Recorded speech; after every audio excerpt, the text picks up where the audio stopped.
Good afternoon. Today is January 7th. Actually, it's one day late in commemorate the January 6th, where the rioters stormed the Capitol that was incited and arranged by Donald Trump and aided and supported by most Republican Party, with some exception, some minor numbers like Liz Cheney, Adam Kinzinger, and other and such. Okay, today we're gonna discuss about how the military is projected in their choices between democracy and dictatorship. Most of the time, military were widely used to control and to defend the civil society welfare. But actually, the military can participate in defending democracy to maintain civilian civility. The most benefit of military in democratic country is a liberal situation where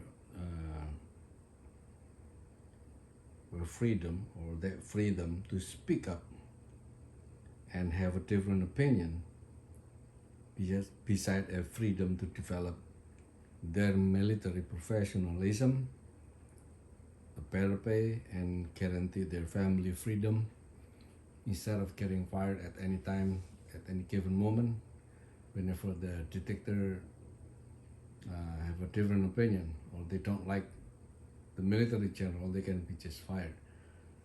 Compared to a democratic country, they can tolerate such an argument that comes to a conclusion. So the main option is for not involved or not in a dictatorship predicament. Is the only option is to not involve in any political struggles, or this is the main choice that most military take, is not involved or non-involvement. It could be good, it could be bad. In such a critical time, it's gonna be bad. So it is better to be involved in any political struggles or preventing its rank and files in any coup d'etat, or joining a party for the people, or just join the party that is for the people, and having a scientific political class as an approach. The political class that looking out for national defense, not dictatorship. So this is nothing compared to the cost of being a dictator tools, or supporting a strongman party, or not pro the people. Somehow a dictator has more tendency in messing up with military leadership, and they can fire anybody, replace any good military leader with yes men military generals, and it means military destruction from within, as most professional military will be gone or be killed in the worst case scenario. So military that support democracy will have a better position than the military under dictatorship. So much benefit. The tendency of using coup d'etat strategy and dictatorship for a personal,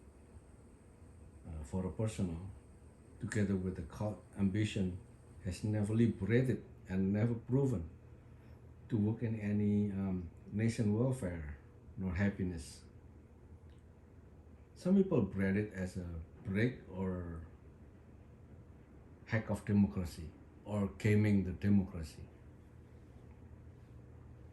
Break democracy mean break the nation altogether, destroying the country or destroying the democracy and replacing with dictatorship or replacing with chaos. And the other one is hacking or gaming the democracy. Like I think the man who thinks like this name is, I quote it from Tom Sullivan, I guess. Timothy Sullivan or Timothy, yeah, Timothy Sullivan. He wrote in the book about the choice of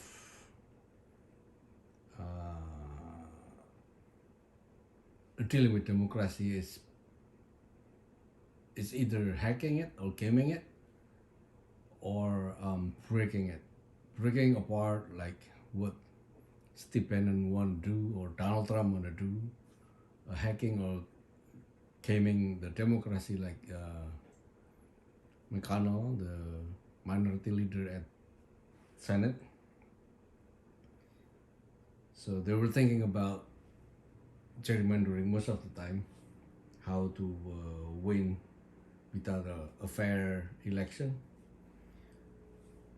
And too many proof of coup d'etat that have disrupted each nation, like January 6th attack on U.S. Congress, Tiananmen military sadistic mass murder of Chinese wanting democracy protesters, or Hong Kong slaughter of protesters by Xi Jinping people. So it's hard, or in a Belarusia military has mass murder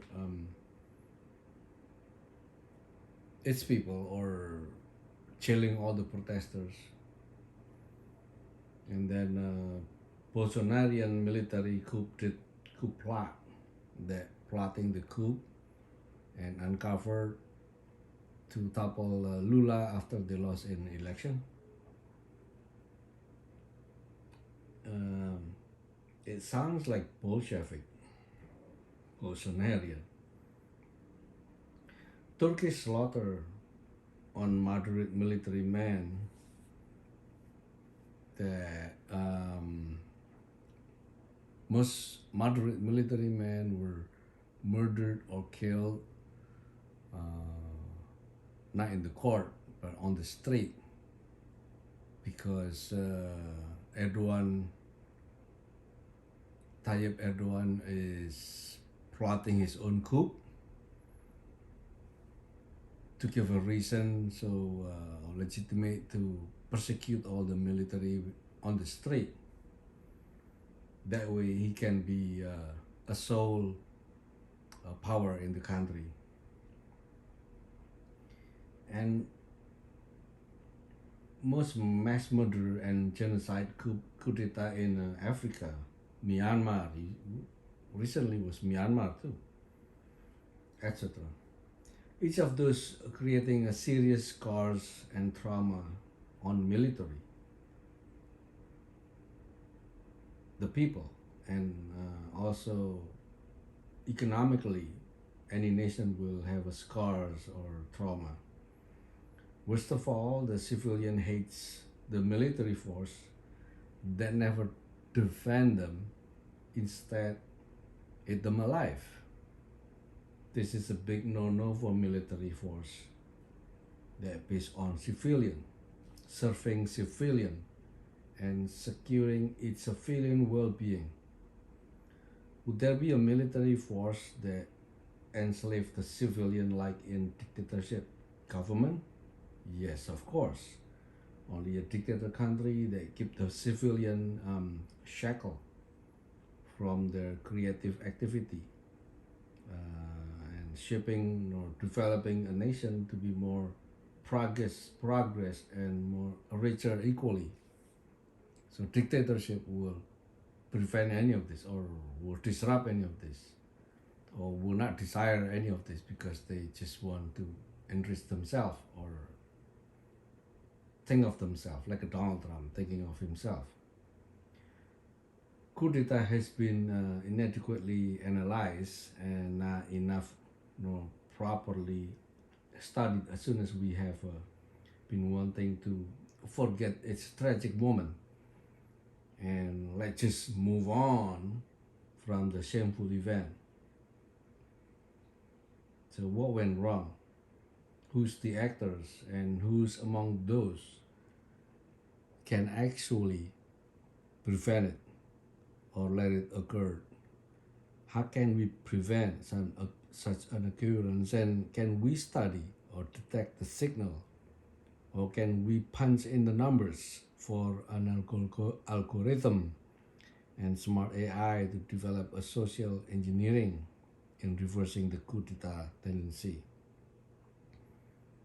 Is it possible to design an AI to detect? Yes, it is possible, because AI will capture all kind of words, all kind of negativity, and process it and project it into an AI finding or probable outcome for tendency in social media content. Each nation's stand on world peace and welfare development are intertwined and socially influenced and confluence. So it's definitely so consequential to the neighboring country in dealing with the aftermath and creating the trendsetters. Will it be better to actively engage in helping and strengthening the neighboring military to stand and talk it over against and the offending coup at all costs? So actually, military cooperation and coordination with the neighbor country can also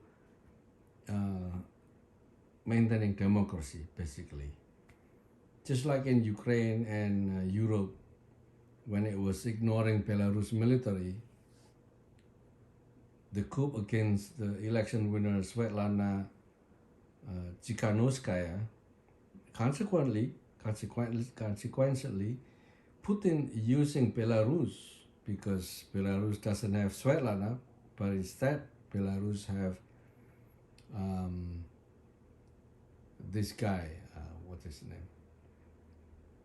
Lysenko. So instead of Svetlana, Belarus has Lysenko.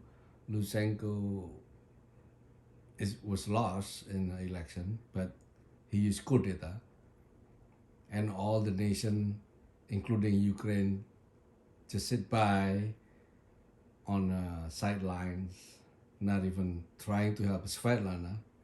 And what happened is, if Ukraine and EU can prevent it and make sure Svetlana get the position and becoming the president of Belarus, the Ukraine war will occur. Putin will use Belarus to attack Ukraine. So that's a thought of democracy that could prevent the world chaos, actually.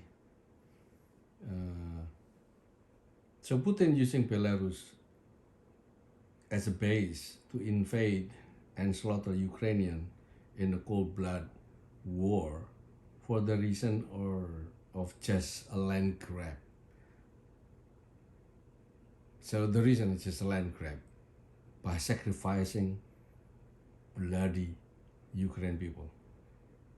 To be precise, Putin was a megalomaniac wanting to be a leader of a great Soviet imperium. Doesn't he has the most land country in the world? Laugh out loud. Yeah, Putin have the most land country in the world, from Asia all the way to Europe.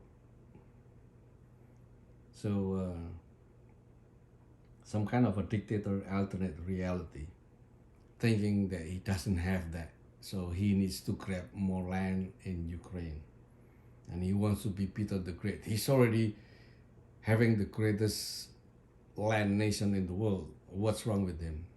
So he's like megalomaniac. He can't see the truth. So actively engage and cooperate with the next door key military generals in a good faith will at least stopping a nation from self-destruction and its wild cannonball rolling everywhere. This must be done by all smart military generals in the world that basically working on democracy to liberate the world from dictatorship, poverty, and backwardness. So again, poverty and backwardness is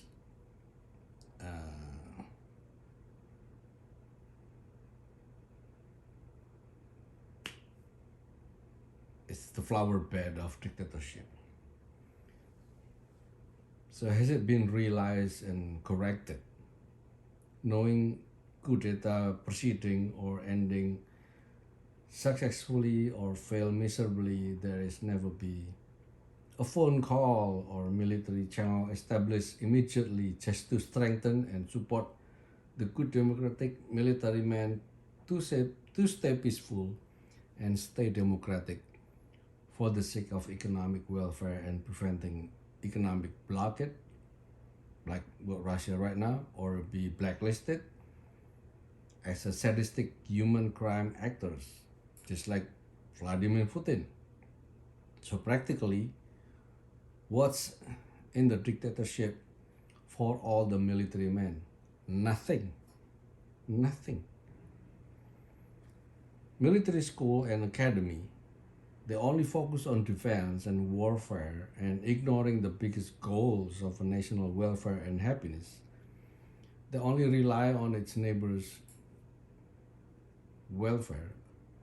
A study in wait a minute. There's a study in maintaining a close communication with other side of cohabitant instead of silent enemies. They always be treated as a suspect, as a potential invaders. So a lot of studies, mostly in Asia and post-communism country, that other countries is menacing. There are potential invaders, or I think not only Asia. I think even most countries in the world thinking the neighbors are menacing and potential dangers that ready to attack at any time. So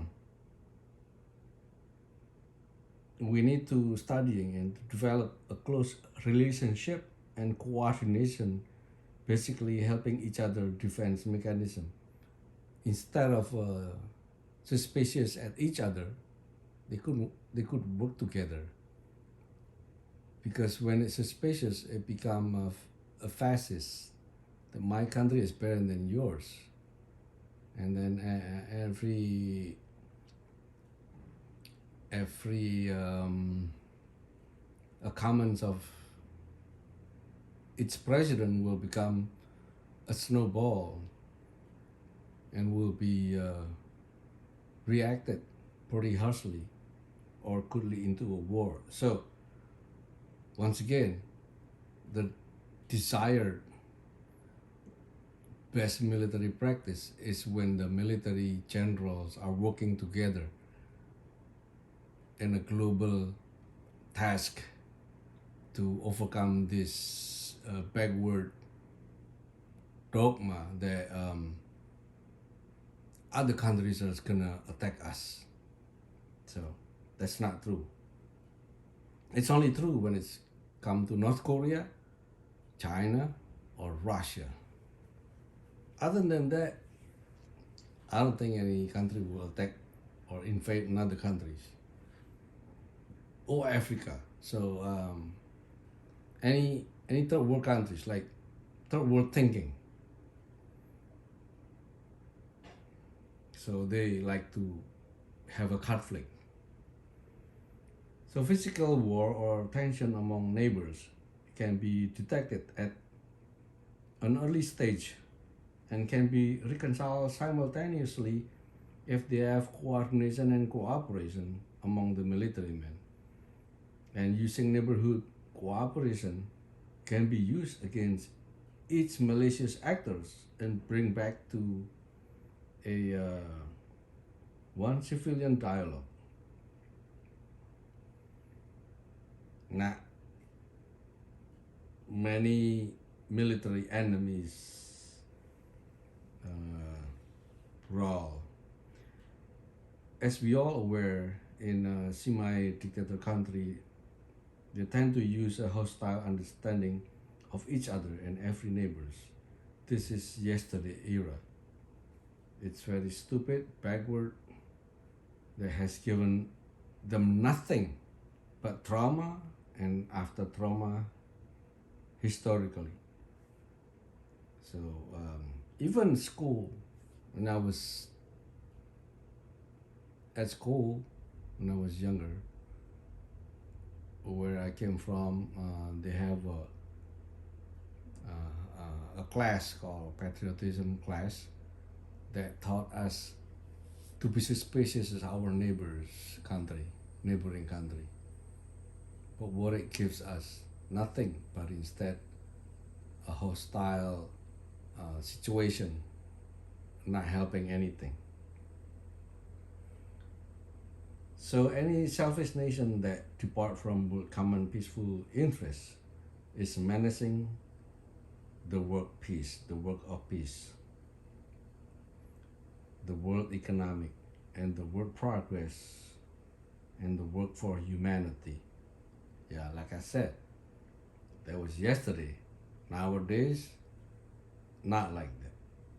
I supposed to, but most of them still thinking that way. A coordination and cooperation on world defense is imminent to nourish the world peace and welfare. They keep on progressing against poverty and backwardness. So military pact of the world peace and progress is the real smart military deal. And defense is the best defense strategy or can be the highest goal of all hierarchy of each nation power. Each nation military positive contribution to the world peace and cooperation is the real defense and military check.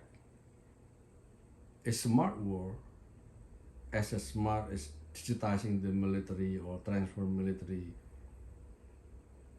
from a scrappy weapon technology into a digital GPS and looking a moving target for annihilation, like in the Ukraine war, is a smart.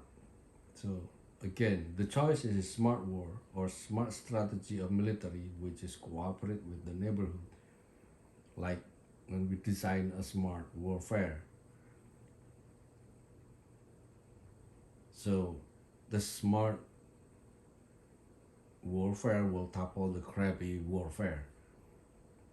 Like the Russian strategy where Ukraine has Russian war strategy that Ukraine has improvised and applied digital tools and chips of a Russian era weaponry.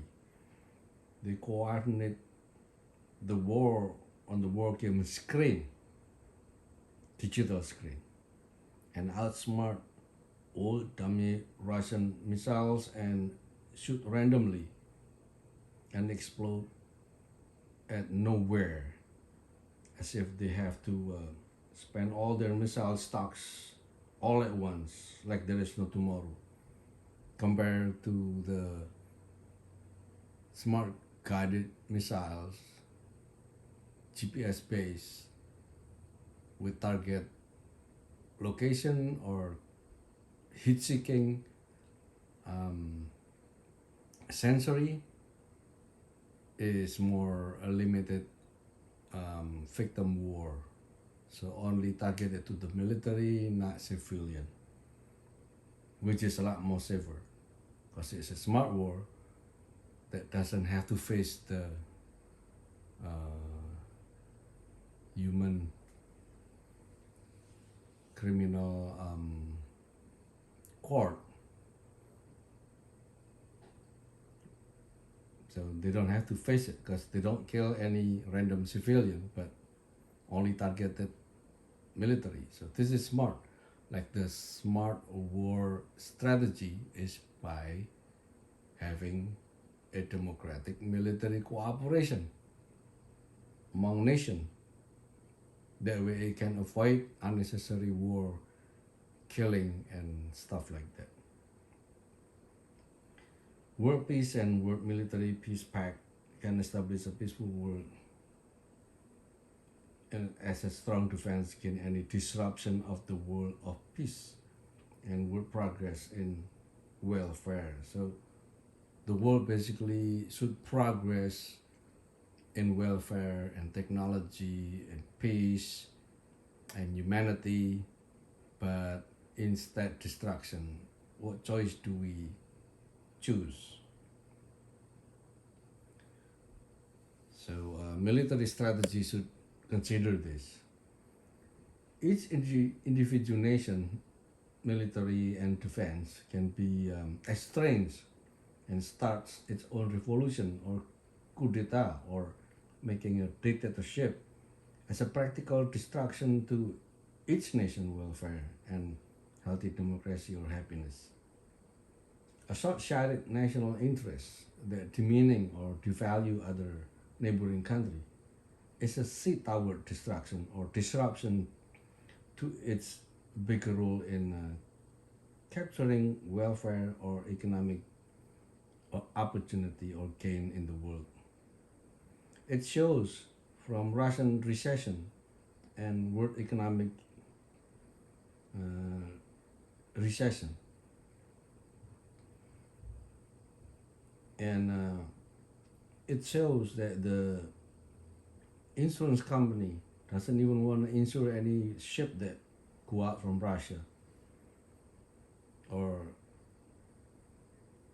delivery insurance or shipping insurance. They don't want to do it. Beside, so then there's no shipping, there's no banking, there's blockade. These are not has not changed the mind of Russian military in defending the national economic welfare. So Russians still stay poor or degraded. So there is no consistency in competing with NATO and USA, or at least try to be par with the Cold War era enemy, because now they're getting looser and looser and looser in economic and in war.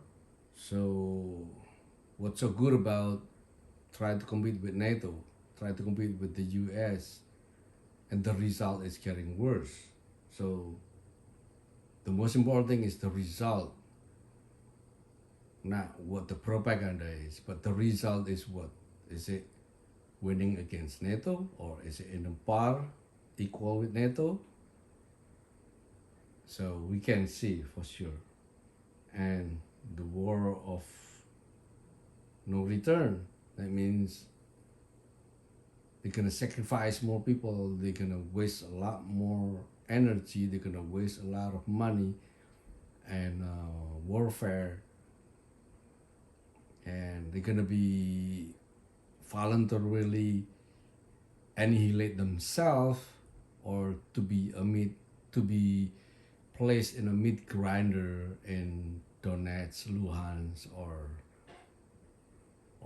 in Crimea. So it's not consistent with what they're standing, the military standing. So it needs to be corrected.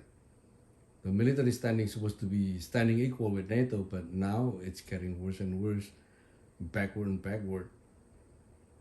So what's so good about it? So the military need to think twice. The military need to think more smart and apply smart war or smart military that avoid at all costs the war. And now the Russian or the Soviet imperium, as projected by Putin, has been bankrupting the mighty Russian to be just a second-class military. We all know the military is like second class now. Whatever they do, they will just get distracted. Like the missiles that attack Kiev will always be exploded in the mid-air before it hits the target. So what's so good about the military or the airplane, the military airplane from Russia? Whenever they are doing something in Ukraine, they got attacked and explode up in the air, becoming just a smoke. Also, all the Wagner, that the thing is like first-class military mercenaries, better than the military, but turn out to be not even inching getting Bakhmut at all. So, is it gonna be a wake-up call? No, it will not. The reason is because they choose dictatorship as their military idol. The strategy of the military is dictatorship. So that way there's no professionalism, there's too much corruption.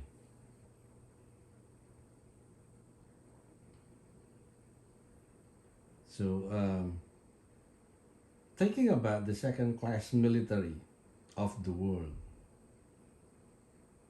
and then will it get to the Russian people to be the second-class people or country in the world? What a catastrophic! Does the military of Russian realize this? Does the Russian people realize that now they become a second class in the world standing? Do they realize this? So Putin for sure not realizing, because he will always be surrounded by a yes man, a military type of yes man. So as the world welfare will include each nation welfare to develop instead of self-interest welfare over other nations, that eventually will not beneficial to be a target market or larger market, economic market, as we are all living in a huge world market or sitting on the best soft market economy in the world. So at the end of the day, measuring the country standing is not only military but also economically. And it's guarantee if economically standing is first class, of course the military will be standing in the world as a first class country or first class military. And it gives them such a proud to be military man of the strongest nation in the world. Like what if people to be American soldiers and Russian soldiers, who do they want to choose? So again, the dictator kind of military is always be second class. the liberal military kind of strategy, it's always be a first class. So it's a choice for military to choose. They want to be in a dictator's atmosphere, country, or they want to be in a liberal country, which they're free to develop, free to advance, free to be professional and becoming a great military people with research and all that. So the achievement of the liberal military is that they invented GPS. That's U.S. military. Who invented GPS? It's U.S. military. Who invented the internet war? It's the U.S. Who invented all kind of so the internet was invented by the military, and also GPS is invented the military. So can you imagine Russian military realizing it? So they want to develop to be a more scientific, more professional entering the military, and instead of war, they could choose developing high tech for the military and use it for more peaceful and more welfare for their people. So if they're thinking about welfare of the Russian, I mean Russian is a big vast country from Asia to Europe. They're not even welfare yet. Why would they want to take over Ukraine? It's more duties, more obligation to work. So military men need to be wise up somehow. All right, that's what we learn about military today in the world. That it needs to be smart, need to cooperate, need to prevent democracy from falling into dictatorship, and that way it can maintain the professionalism and creativity. All right, that's the commemoration of January the 6th.